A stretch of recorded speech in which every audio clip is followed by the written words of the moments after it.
Good morning. I'm Kelly Pehrson. I'm the acting commissioner here at the Department of Ag. And I'm Amber Brown. I'm the Director of Legislative Affairs at the Department of Ag. so we are just wrapping up the session for this year, and it was a roller coaster session. But we wanted to give you some of the highlights that we've had this session and some of the bills that were passed. So I'll start off with some of the highlights of our building blocks that we asked for. So building blocks are the requests that we asked for our budget. We did get another $1 million for food security grant program. This has been a successful program for the last 3 years, and we got another $1 million for this program one time. The application period will be from May until the end of June, and we'll award them. End of May, beginning of May till the end of May. Okay. So look for that on our website, and if we have any new parameters, we'll let everyone know. But we're excited about that program. We also got $240,000 ongoing for our pollinator program. I think this was a highlight for the legislators as well. This program is very exciting, and it has a lot of people that take advantage of this program. So we're excited for the ongoing funding we got for this. So a big win. We also secured the potential of a new site for our grain lab. As many of those that go to the grain lab now, you can see I think it's over 50 years old, and it's fallen apart. And this site will be in Ogden still. We didn't get all the funding to build it yet, but we hopefully will have the first phase for this session. Amber, do you want to talk about some of the bills? Yeah, so every year we see lots of medical cannabis and industrial hemp bills. We always need to make little changes to those programs to help them be more effective, and I want to talk about a couple of those. HB 54 is hemp amendments.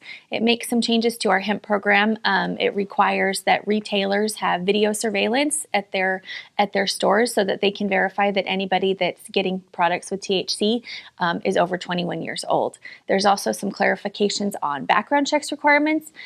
We've in the past required that we participate in an FBI background check system, but we haven't been able to get approval to do that, so we changed the language to be able to be compliant.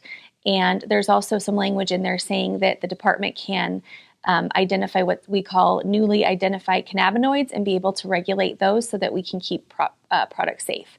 And kind of at the last minute, we also had some medical cannabis language added into the hemp bill, so there were a few changes there. Let's just take a look. So there was some clarification about using radiation methods to remediate cannabis products. There was also some limitations on when the department can require seizure or embargo of cannabis products, requiring that there be a public health risk involved. There's also language saying that any appeals on cannabis citations go to an administrative law judge. And then also it creates 2 new pharmacy licenses under the cannabis program and puts some very specific requirements on those licenses. As well as says that pharmacies in certain rural areas actually get to pay a 50% licensing fee. So that's HB 54. And there was another important cannabis bill, SB 64, that makes some more changes to the cannabis program. So that bill changes some timelines on licensing renewals, so to allow the licensing board to be able to do their work more effectively. It also changes some anti-competitive, antitrust language that we added last year at the request of the Attorney General's office so that we can investigate potential anti-competitive practices. It allows a processor to operate at a second location if the second location is the same location as their cultivation facility, with paying a reduced licensing fee for the second location. It also caps cannabis processors, Tier 1 cannabis processors, at 18. So, Kelly, do you want to talk about some more? A few more of our highlights of our building blocks. We got $250,000 ongoing for our popular GIP program. We also got $496,000 one time for the FFA program to continue that. We got $52,400 ongoing for a lab tech position in the Spanish Fork lab. Last year, we expanded the Spanish Fork lab and got some PCR testing equipment, and this will allow us to get an employee there. And this will help all the producers in the South be able to take their, avian flu testing and other tests to the Spanish Fork lab instead of having to take it all the way to Logan. And hopefully we'll get results to them quicker. So we're excited about that. I think that's about it on the highlights, if you want to go over for a few more bills. Yeah, we have a few more bills I wanted to hit on. There's HB 94, which was something the department asked for. It's called Exemptions from Dangerous Weapons Provision. So we have farm custom slaughter licensees that basically somebody has an animal that they want to have slaughtered. They can bring it to that individual to do the slaughter for them. There was previously in code a requirement that if anybody uses a firearm for any reason within 600 feet of a residence, they would have to notify and get permission from all the residents. And this just created some exemption language. So since these individuals are licensed by our program, we know that they're doing the work that they've been licensed to do, so they no longer have to get permission from residents to do that. HB 251 pollinator program amendments. Kelly mentioned that we got some funding for our pollinator program, and in this bill we actually make the pollinator program permanent. So it was previously a 3-year pilot program. It's been incredibly successful, and this allows the program to continue indefinitely and do lots of good work helping people plant more pollinator-friendly habitats in Utah. We have HB 253, which is our annual department cleanup bill. There were a lot of good changes in there. In the Fertilizer Act, we changed the word fertilizer to plant food, which we think better encompasses all the different types of substances that are in plant food. There was also some expansion of the veterinary education loan repayment program, so we will allow more vets to participate and get some of their loans repaid. There was removal of the ACEs program, which is a program that's in statute but was never actually implemented, so we cleaned that up.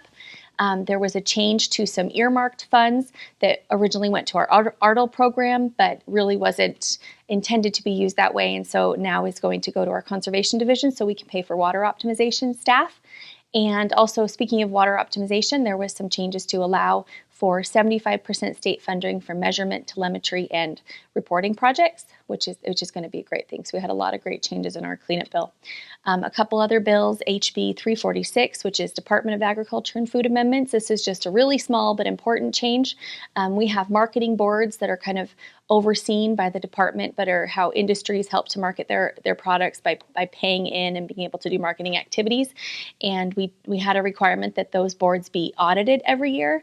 And so that was a big expense for them, and they're often not bringing in a ton of money. And so we changed the requirement to be financial review so that, that we're still looking at the books, but we don't necessarily need an audit from a professional auditor. And then just one more I wanted to touch on is HB 510, which is agricultural amendments. This bill will allow the department to do a study of local food and barriers to local food, supply chain and workforce barriers, and just kind of ways that the legislature or the department can help get more local food out there. And we received some one-time funding for that bill as well. In closing, just want to thank everyone for a wonderful session. As you can tell, Amber and her team did a phenomenal job on staying on top of these bills and working with the legislators that were involved and making sure that they are aware of our needs. Just want to thank all the wonderful legislators that we work with every year and what they do for agriculture for the state of Utah. But it turned out to be a wonderful year, and we're excited about everything that was funded and the bills that were passed.